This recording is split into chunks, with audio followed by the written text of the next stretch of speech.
এই যে রাত্রিবেলা এখন মজাদার মূলার বড়া বানাইতেছি। মেয়ের বাবা মূলার বড়া দেওয়া। আপনারা এইভাবে মূলার বড়া খেতে কে কে পছন্দ করেন অথবা কারা কারা খান জানি না। এই বড়াটা কিন্তু খুব ভালো লাগে খেতে, পেঁয়াজের মতো।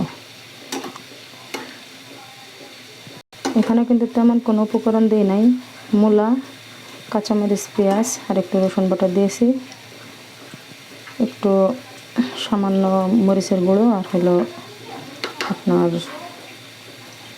কী বলে ওটাকে, একটু ময়দা ব্যবহার করেছি। খেতে খুব ভালো লাগে সোদা অথবা ভাত দিয়া, পাতলা ডাল দিয়া। মেয়ের বাবা পাতলা ডাল আর মাছের ঝোল দিয়ে খাবে, কিন্তু এটা কীভাবে খাবে জানি না, বলছে বানাইতে, তাই বানাইতেছি। শুভরাত্রি সবাইকে।